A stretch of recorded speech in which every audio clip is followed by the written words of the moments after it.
Welcome to A Bit of Insight with Lisa Mosbey, your weekly dose of health, wealth, and everything else. I can't stop thinking about how many people walk into the doctor's office with manageable symptoms or just a number slightly outside of their normal range and walk out with a prescription. They've been told that they may have to stay on that prescription for life. No root cause discussion, no life support, and no real questions asked. Hey, everybody. Welcome to A Bit of Insight with Lisa Mosbey, where wisdom meets real life. Today, I'm thrilled to introduce a woman whose journey in wellness reflects both education and heart. Jen Laurie is a certified holistic nutritionist trained through the Canadian School of Natural Nutrition and Functional Nutrition.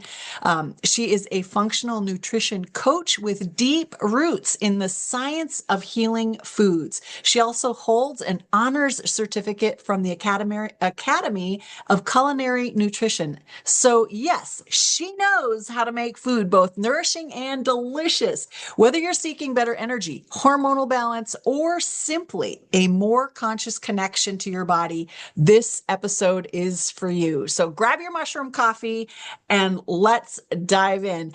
Do you want to add anything to that, Jen? Welcome to the show. Oh my gosh, I'm so excited to be here with you, Lisa. Thank you so much for having me on. I don't know if you just did such a great job introducing. I mean, I've been on this path for over a decade. I want to say that I have had interest in holistic health for a really long time. Something has always pulled me in that direction, homemade cooking stuff, but I didn't grow up that way. I didn't grow up with all that. It always intrigued me, but I didn't think I was good enough or could do it. And then everything changed. I learned that it's not as hard as we make it out to be, and that sometimes we have to quiet the noise of the system at which we live in to realize the truth. Yeah. And I know that a little bit about your story, and I know that your journey started with a loved one, as did my journey start with a little bit of my own health challenges and a loved one. But children are a motivator. Anytime we experience trauma in our lives, we can stand up and fight. There's that I think there's a story that people tell about how a woman was in a car accident and her child was trapped under the car or trapped in the car, and she could lift that car right off him or move that door or rip that door right off because the adrenaline, the motivation that comes from seeing your child in pain. And I know you can speak to that was the beginning of your journey. How did this start for you? Well, for me, I have four kids. My Yeah. kids now, I have three adult children, and my youngest one is 16. They are all very close together. So my oldest one is 21 right now. My youngest one is 16. So you can do the math on that one. But when they were younger, my 2-year-old at the time, my third child, he was really, really sick, and we were in and out of doctors, specialists. We were spending, I would say, on average, 8 to 10 hours a week. It was a full-time job, just Right. going to medical appointments. Yeah. And I remember dragging the baby along to all these medical appointments with no answers. Specialist after specialist, nothing. And all we kind of got was more and more diagnosis and more pharmaceuticals, but no answers and no positive prognosis, that's for sure. Mhm. And happy ending to the story is we turned all of that around. But that's kind of how it started. It started by having this place where my 2-year-old was borderline being diagnosed with failure to thrive. He was disassociating and just having, and the problems weren't just like, a skin rash. Mhm. It went through his whole body. His digestive system was messed up. His liver was failing. His skin was problems. He had neurological and developmental struggles. Like, it was everything. So when I say we were at like every specialist, we literally were at every specialist because nobody could figure out what was going on. And he was born perfectly healthy.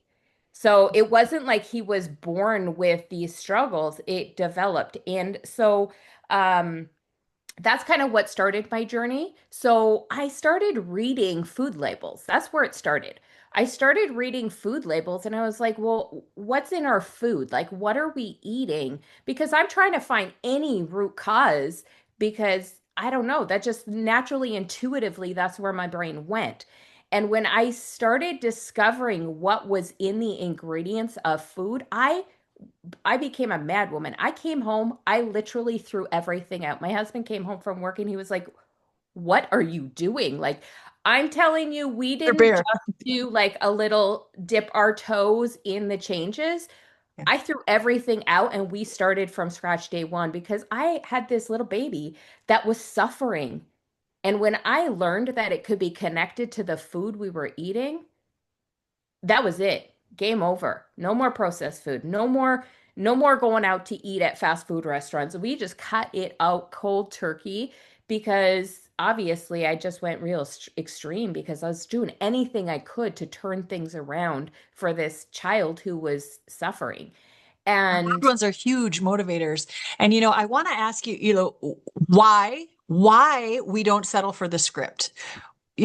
So many families get sucked in because you don't know. We don't feel empowered to take care of our own children. We take them to the doctor, we ask for a solution, and we don't have to settle for a script. There are better solutions. So where I want to start, we have kind of a foundation of what it is, what motivated you, why you jumped into this field, not just dipped your toe in, but jumped into it.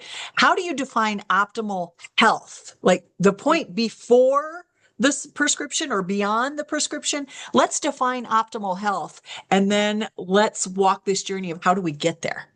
okay, I absolutely love that question because we live in a society where normal is not optimal health. It's a script. Uh-huh. And so when we look at like if for me when I look at optimal health, it's not living without a diagnosis, it's living without the symptom. The symptom is your body communicating to you that there is something going on. It's not called aging, just so you know. When I flipped everything over and upside down, my health started changing and I didn't know I was having problems. I thought that was just part of aging. And then my health started flipping significantly and I was like, oh, wait, light bulb moment. I'm not getting old.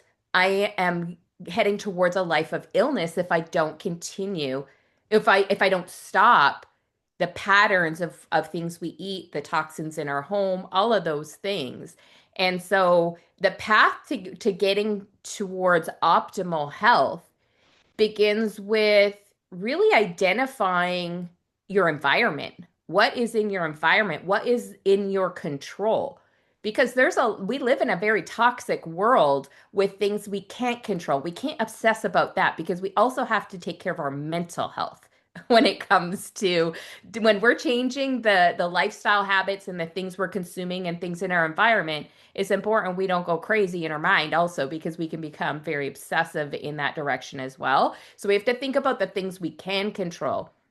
And for me, the first thing we started with was getting rid of ultra processed foods, getting rid of foods that were not necessary for our body to be able to function. That was the first step for me. And reading labels was key, understanding how to read labels. I spend a lot of time now educating people on how to read labels because I feel like it's that, teach a man to fish and he'll eat for life versus just doing it and handing it out. And I believe in empowering people to educate themselves and learn that you have so much power over the future of your health, and that there's so much power in like our bodies are these miraculous things that can really reset and balance if given the right opportunity and environment to do so. Yeah. And filter, I mean, we've got our detox systems, our kidneys, our liver, our skin, our bodies can filter a lot of these things out. In addition to the food labels, the one that comes to mind while I'm sitting here thinking is also the chemicals. We can start with emptying out the food, but maybe your budget doesn't allow that. Maybe you can't just go out and clean everything out. But what can you do with the chemicals in your house? Can you get rid of the chemicals to start with? Find, vinegar is cheap. We're talking $1 or $2 a bottle. Water comes out of your tap. Lemons from somebody's lemon tree or lemon juice. Those baking soda, we're talking $1 or $2. These are cleaning supplies that we can use that, we can get some of the chemicals out of our house that we're breathing. And then slowly but gradually, if you need to, get rid of the foods that are ultra processed, like start learning how to read labels. You had shared with me before the show that you're going to be ripping through a number of products, an extreme number of products, analyzing all of those different ingredients. What comes to mind is what should happen before the prescription? What's the missing conversation that modern medicine is not having about our food to support our bodies? How do we start to look at those ingredients? Can you give us the shortened version, and we'll invite folks to one of your courses to actually go deep into all of those ingredients? But give us the highlights. Like, how do we get started even looking at the ingredients, whether it's in our cleaning products or the food that we're eating? So one of the things we can do is we can shift from ultra processed foods to minimally processed foods if we must stick with processed foods.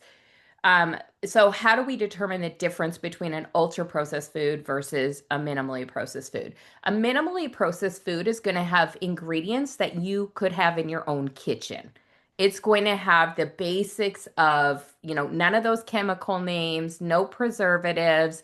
It's going to have like oil and vinegar and some Salt and herbs. I'm just flour. thinking of like a salad dressing in my mind, right? Yeah. And so that could be very powerful switches right there. Mhm. So shifting that way and really focusing on whole foods, like shopping in the produce section and the fresh sections versus the freezer section. And what I have come to learn is that you can actually save a lot of money if you get away from ultra processed foods. Let me share a couple of things why. One, your body is going to be healthier and be more, and when you're eating more nutrient dense foods, you crave less. You're going to be snacking less. You're not going to be needing the extra calories because one of the things that became really clear to me early on is that a lot of people are hungry all the time because their body's nutrient starved, not calorie starved. And when we focus on nutrient dense foods, our bodies are able to handle and process it better. But also, we're going to be better balanced and not be always reaching for a snack because our energy systems are going to be fulfilled and supported. Yeah. When we're getting all of those the different parts of the tongue makes me think of is it 7 different tastes? We've got bitter, acrid, sour, sweet. I can't remember all the different ones, but when in Indian culinary foods, they try to have all of those different flavors and satisfy the palate when you're eating, so that when you're done eating, you are not just full in the belly, but you're satisfied, you're satiated, and you're not going and grabbing for other foods. I've And got one and more tip. we go Can ahead. I Yeah. project for a Yeah. second? Yeah. Yeah. One Let's. more tip. As you were speaking, I was like, oh my gosh, I have to say this. One of the things that you can do that's free is slow down when you're eating.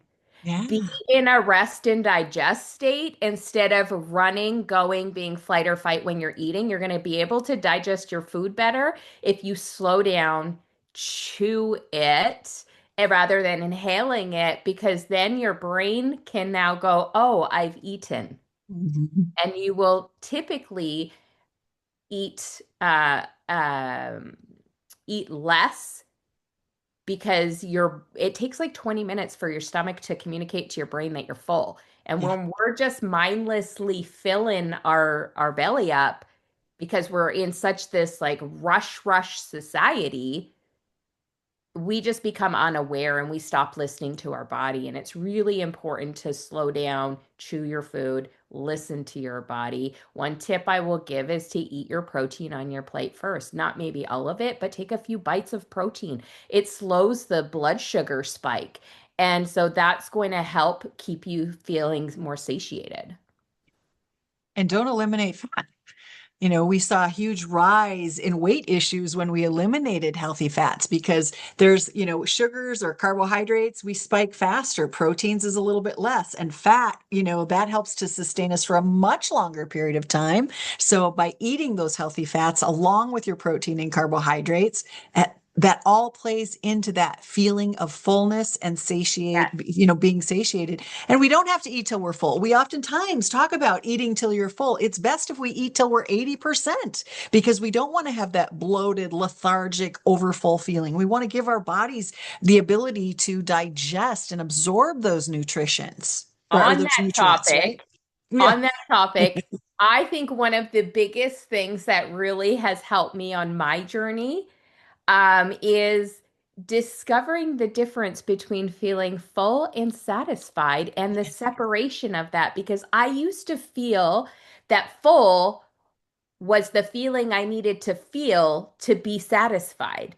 And when I was able to separate those two, and this is something I work with one-on-one with my clients, like let's discover what satisfied feels like instead of leaning on full as satisfied, because that's when we can start listening to our body better and more being more intuitive with our eating. But until we change that and shift that, we can't listen. We're not very intuitive eaters until we turn those things back on and learn how that feels again. And that's where like the support of a coach can help you to get to that place where you're like, okay, I get it. I understand it. Because it's something you really have to actually feel. It's like no one can tell you how it feels. It's something you have to experience for yourself to go, oh, wow, wait, pause. I get it. And so that's a really powerful shift that I try to help people experience because it's been so life-changing for me, not just with my health, but my relationship with food as well, which is really a powerful thing to shift because that is sometimes a struggle for a lot of people. Yeah. What comes to mind is the that saying, do you eat to live or do you live to eat? Because when we live to eat, we kind of crush those sensors that are built into the body to tell us when we're full because we just consume. Gluttony becomes part of our lifestyle versus when we eat to live, we're listening. We're using all of our senses. We're not just digesting and shoving food in our mouth. It's like, is my stomach grumbling? Do I feel thirsty? Am I feeling bloated? Do these foods actually support me or do they cause digestive issues for me? It's listening is such a big part of mindfulness. We I start from the optimal, what is optimal health? For me, I'm always looking at what's my optimal weight. And it's different. My optimal weight in my 20s was different than my optimal weight in my 40s. And I'm sure it'll be different when I reach my 60s. Our optimal is what we need right now. So I want to go from optimal. We talked about optimal health, eliminating bad chemicals, eliminating ultra processed foods. Let's jump into functional. What is functional nutrition and what does that mean to the listeners? How can we apply this practically and personally in our lives? Well, functional nutrition is really seeking the foods that have the nutrient profiles to put our bodies back into balance. So, really, and that's individualized for each person based on what their needs are, right? And so, first, a lot of people come to me and they talk to me about controversial foods like soy. Is soy good or is soy bad? Well, it depends the sourcing and quality, number one. Number two, depends on the person. For some people, it can be the healthiest source of protein, and for other people, it can wreak havoc on the body. So everyone's a little bit different with it. And so functional nutrition is discovering where the imbalances might be and what foods will best support bringing that back into balance. Yeah. It's not one size fits all because we all came from different cultures. We've come from different backgrounds. We were raised differently. Some were breastfed, some were bottle fed. Like we have all of these What we different ate things growing up, happening. Yeah. what illnesses we may have experienced growing up, what environment, like thinking of like all the toxins that have been in our households over time that we didn't know about until later and then had to remove. So, or maybe workplace environments that maybe I think of like a dental hygienist and how many chemicals they're breathing in. I've talked to several who have experienced symptoms directly related to the toxins they're exposed to every day because of their profession. So sometimes it's like a work site thing that can cause these imbalances too, right? Because it creates this toxic overload in the body. And when our detox systems get overloaded, it can get blocked or like think of like a traffic jam. And if that traffic jam gets bigger and bigger, we start experiencing this toxic overload. We need to create those open pathways again so our body can get back into balance. Yeah, exactly. Start moving, sweating, going to the bathroom. How often is that happening? All of those things. Let's back up here. I am doing, Mark Hyman does the function blood tests, the series of 100 different tests. Have you heard of that? Function is the Yes. new, you can pay for it through. Well, I finally, what do they say? Bit the bullet and I go next week. So 10 to 12 vials. I'm going to get my blueprint. I'm going to get my profile. I'm going to see Okay. what that looks like. What kind of condition am I in right now? So I have a starting point. What lab results don't tell us what should we be looking for instead? Like we don't always see everything in the lab results, but we are getting clues. You mentioned it earlier when we first started. The body's talking to us all the time. If we're not listening, we're missing all those messages and we don't find out about it until we go to the doctor, until we get lab tests, until we do some of these other things, until we feel dis-ease in our body. How do we look beyond the lab tests or look instead of? What are some clues that the body has right now? And then if you want to take this into, should we have a foundation? Should we get some lab tests? Should we know what our baseline is for some of these things? Oh my gosh, that's a loaded question. That is It's a got a lot lot, to you can break unpack. it down into two. Okay, that's a lot to unpack. So, um, I think if you are feeling any sort of symptom and don't feel good, and this isn't like it's not a one day thing. Like if you just experienced it today because your ankle is swollen because you tripped this morning, like that's not what I'm talking about. I'm not talking about like an acute thing, like you had a bad night's sleep because your baby kept you up all night and now you think you might be depressed or whatever.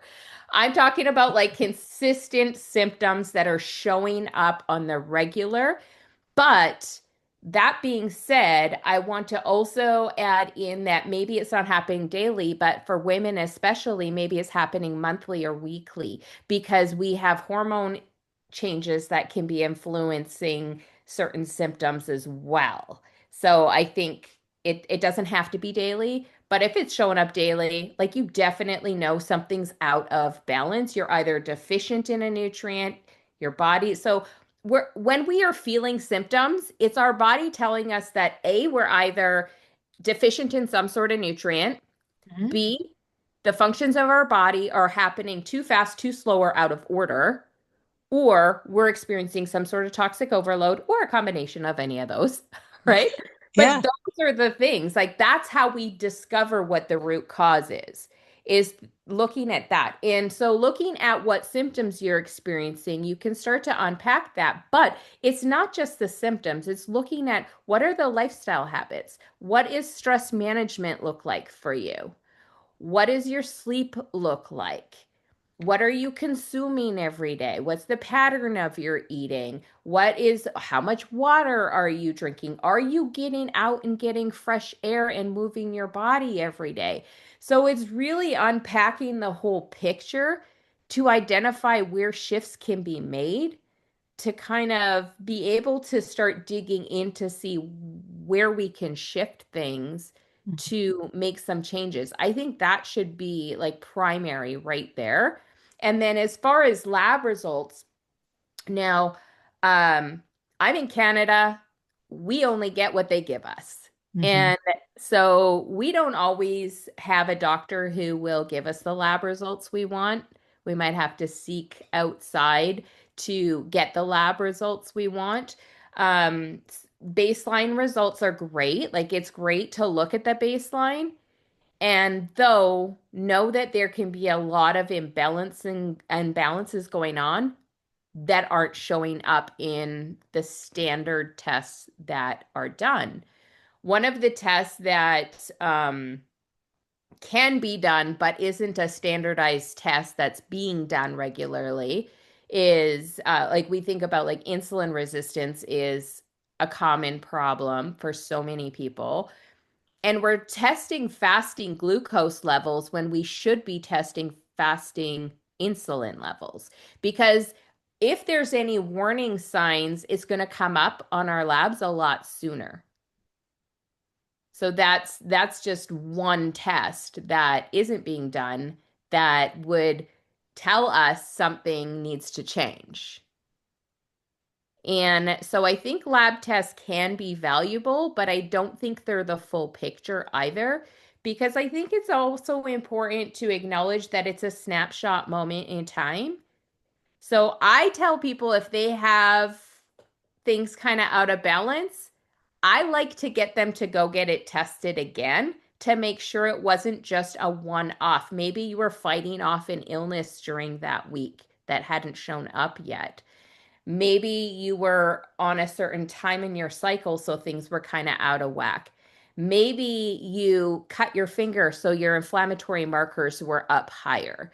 Like, I like to see that it's consistent before creating any huge alarm bells, because I think sometimes we jump too soon without knowing for sure if it's something we need to be really freaking out about, if that makes We sense. need to give the body time. You know, our body is designed to detox itself. I'm not a big fan of detoxing. People come to me often and say, you know, I want to do a liver cleanser, I want to do a peroxide cleanser, I want to do this cleanse. And my question is always, why? Did you read something? Did you see it on Facebook? What makes you think that you need to do this right now? Like, let's look at what's happening in your body. Well, I just don't feel right.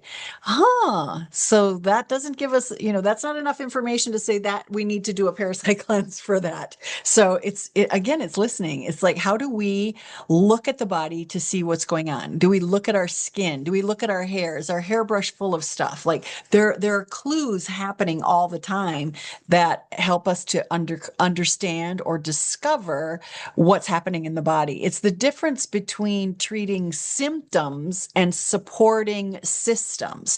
Our body can naturally detox itself if we give it the nutrients, the foods that will help the kidneys and help the liver and help the skin to detox and do those things. Do we really need a detox program? Maybe, maybe not. You know, I jury's still love, out on that. I absolutely love because I just like, I'm right there with you.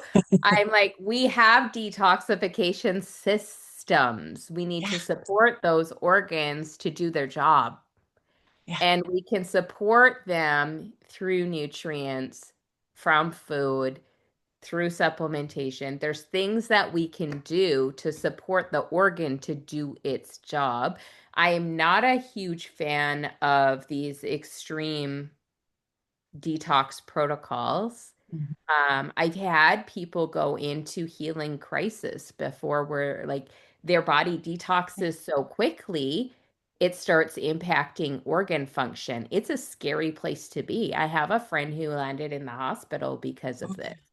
And so we can create more chaos if we like fill our bodies with these things that put us into a huge detox. If Yeah. you suspect that your body is full of toxins, doing an extreme detox comes with risks. And I don't think they're talked about enough because we're like selling these products that are going to put a person into this magical detox. Yeah. And I think it needs to be spoken to like, how did we get here? And Mhm. if we continue doing the things we're going to do, doing a detox Doesn't product change. isn't going to change you Yeah. 6 months from now.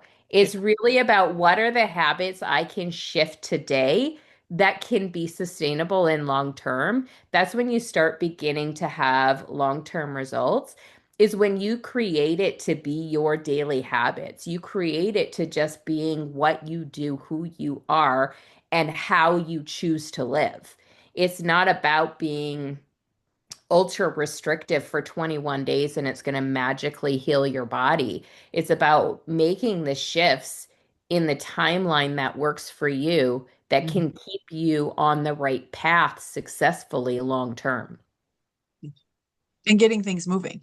The way that I always explained it to my clients when they would come to me is, yeah, if we did a detox and we started to dump all of these toxins from your organs and from your tissue into your system, your blood is like a conveyor belt, and it's going to take all that stuff and it's going to run it through your kidneys and run it through your liver and run it through your elimination systems. And if you can't go to the bathroom and if you can't sweat, it's just going to continue to circle and circle and circle and circle, and it's going to get into your brain, and then you're going to have foggy thinking and bloated body and all of these. You're going to create this storm within your system. So you're going to get far worse instead of getting better if we don't start with the basics. What's going in, what's coming out, and how do we improve that system to start before we try to do anything else? So that's kind of where I come from on this.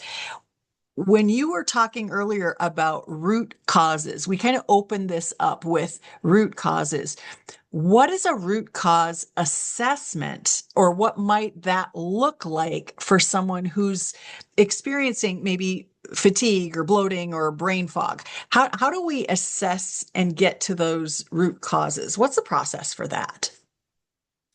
A lot of questions. That's kind of my, like when I go and sit one-on-one with someone, I am asking a lot of questions of when did it start? I ask about family history, environmental. I'm looking for environmental causes. I'm looking for um, like stress is a killer. Stress has so much influence on how the body operates because if you're in an acute state of stress for a long period of time, it can turn off your digestion and now you're nutrient deficient.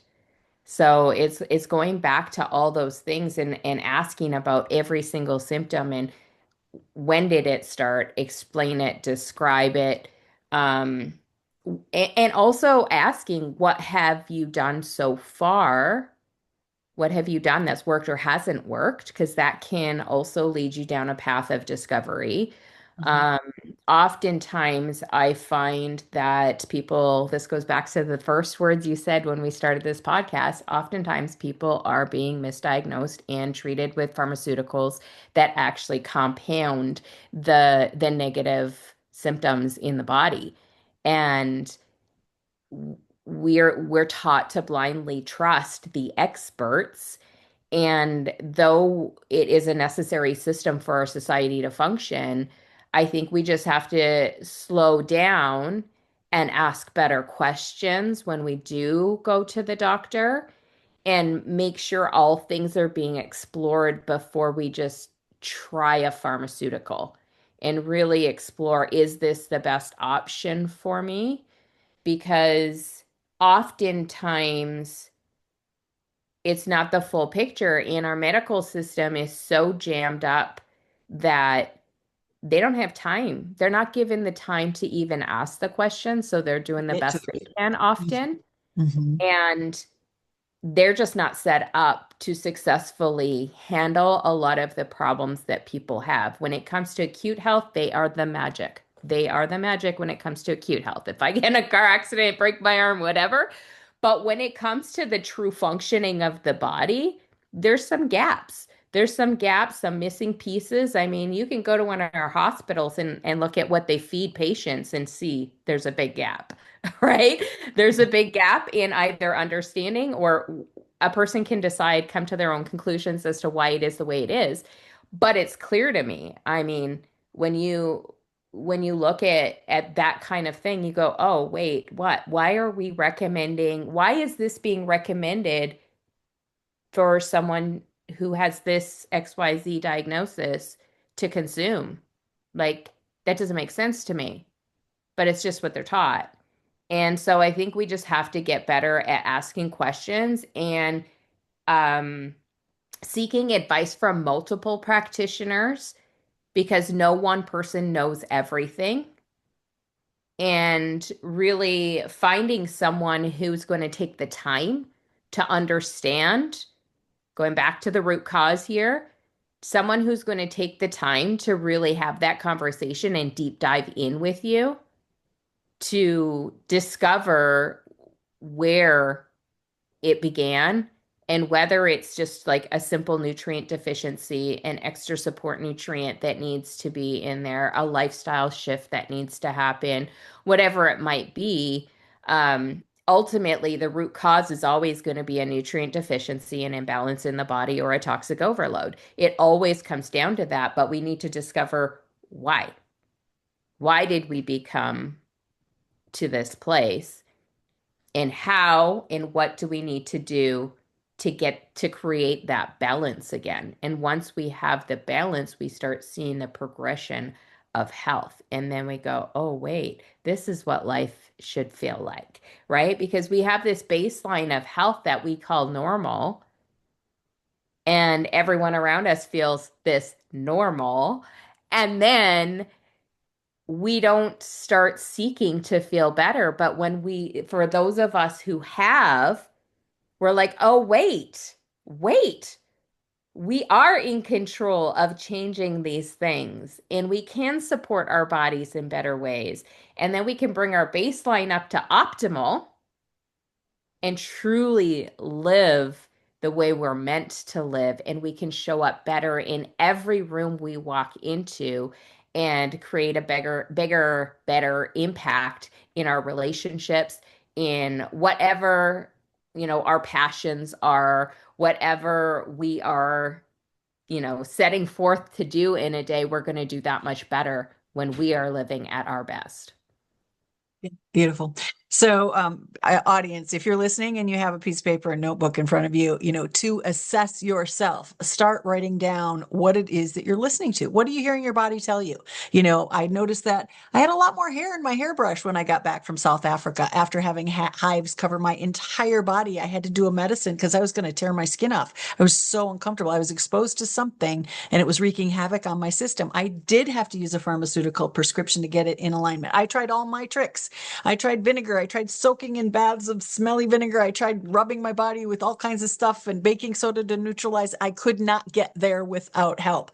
I did the pharmaceuticals. I started losing my hair. Crazy things are happening in my body because of what I did to it. And now I'm going to go get information. I'm going to use a blood test to discover this. But before I even scheduled that appointment, I sat down with a notebook and piece of paper and said, what have I noticed? What changes am I experiencing? What dis-ease do I have going on in my body right now? My joints hurt, my knees hurt when I walk up steps. That's something different. So I'm writing it down. Help your care providers dig deeper. Like when you walk in prepared saying, this is a list of everything that I'm experiencing right now. What's the common denominator? What is happening? Like for me, it's sugar is a big thing. When I was traveling, I was eating sugar. I was eating foods that, you're eating from what other people are cooking and in foreign countries in different restaurants. I have no idea what I was consuming, but obviously I was consuming something that was not in alignment with my typical diet. And so this is part of that digging deeper and getting to that assessment point of what's the root cause of what I'm experiencing. And then on the other side of that piece of paper, flip it over and say, what would I like to achieve? Part of that assessment is where do you want to go? Do you want more energy? Do you want better sleep? Do you want clearer thinking? Do you want to have 3 bowel movements a day instead of none, or instead of 1 a week, or instead of 1 a day?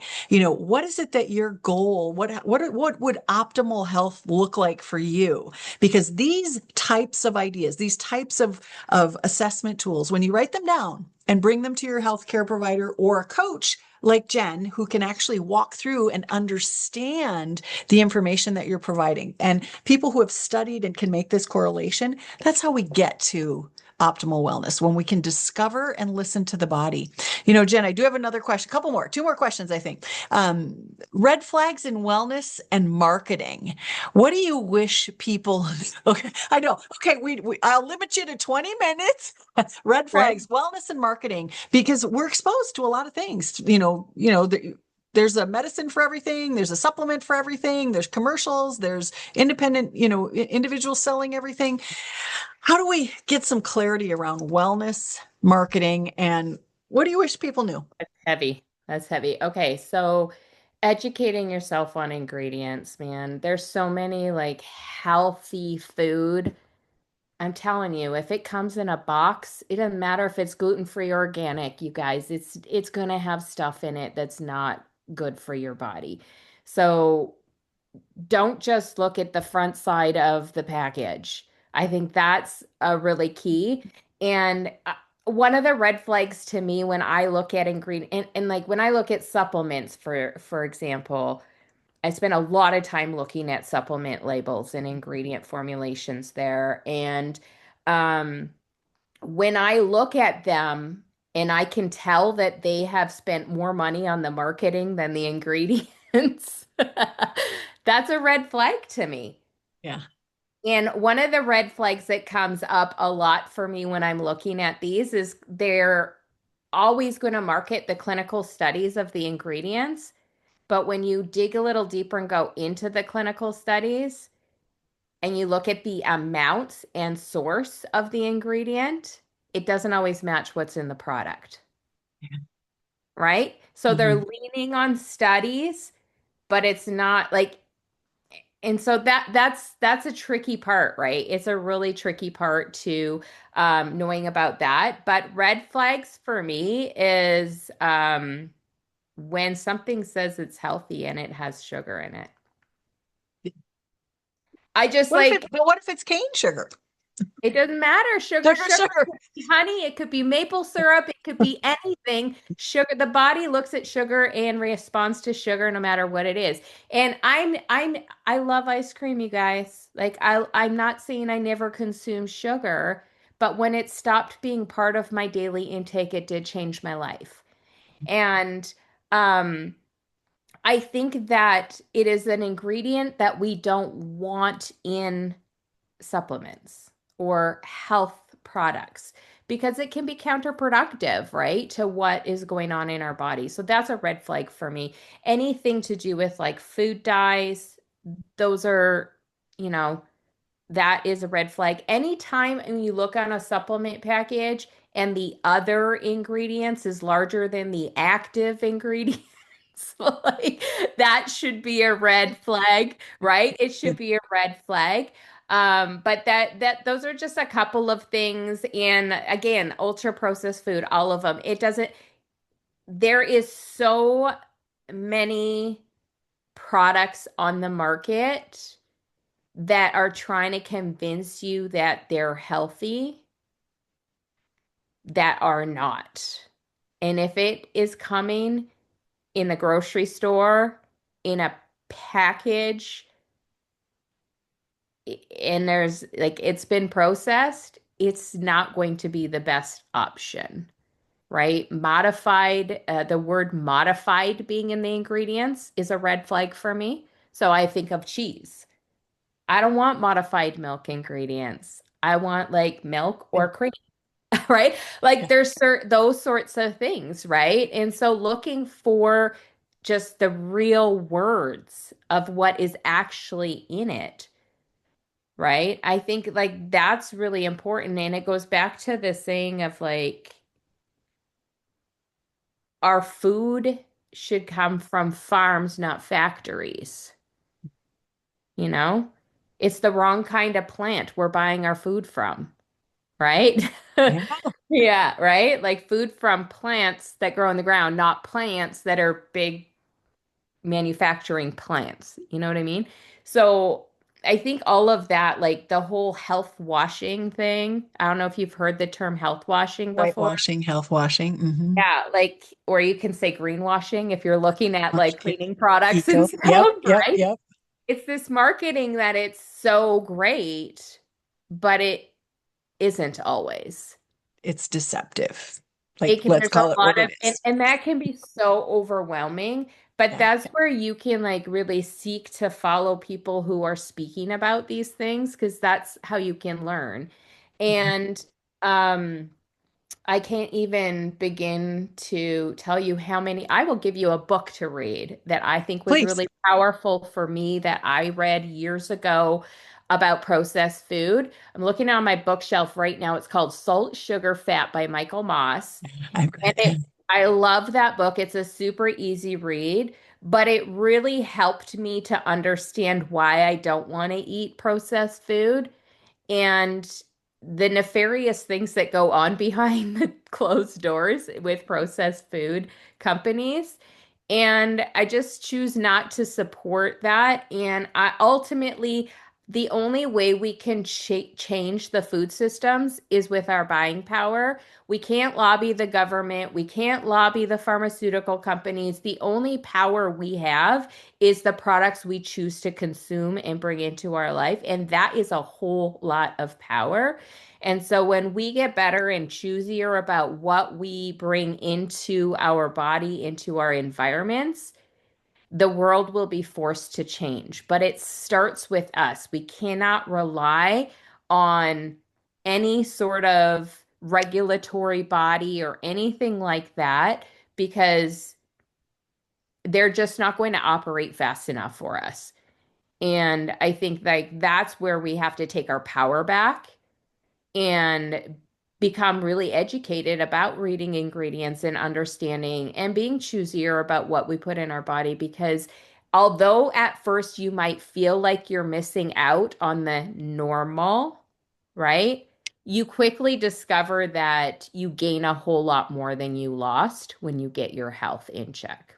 When you feel good. Yeah.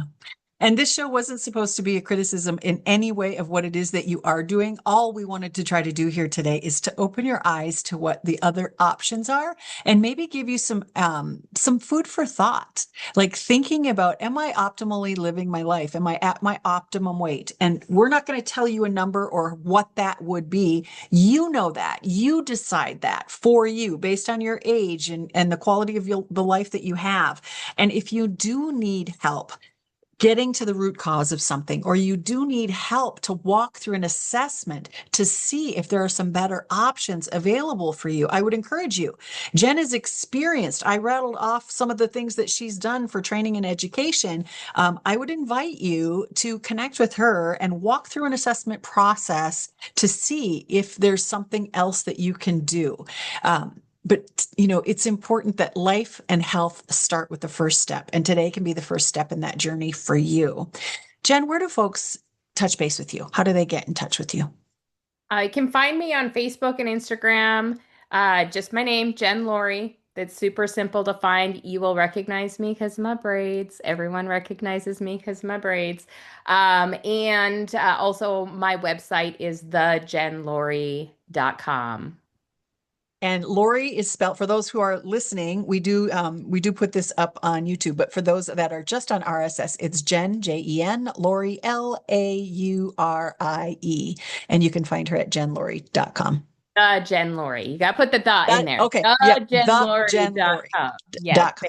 Thejenlaurie.com. Beautiful.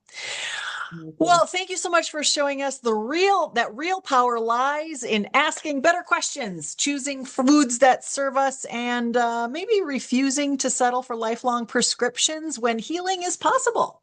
You've reminded us that the body is wise, and when we listen, when we nourish, and when we support ourselves at the root of our system, the results are far beyond what we get from a lab range. For anyone listening today who's been feeling stuck, misdiagnosed, or dismissed by the system, we want you to know that you are not broken. You just have not been asked the right questions, and maybe today sparked the beginning of that change for you. So seek help. And if you want to learn more, come on back. We always share a bit of insight every week on the show with me. Thanks again, Jen. And we'll see all of you folks at the next on the next episode. Bye, everybody. Thanks for joining me on A Bit of Insight. To get more involved with our wellness community, grab a copy of my book, Live Well, Travel Far, or to explore our travel offerings, visit the website at insightcenterforwellness.com. And if today's episode gave you something to think about, leave a review and please share it with a friend. This is Lisa Mosbey reminding you to live well, travel far, and always follow your insight.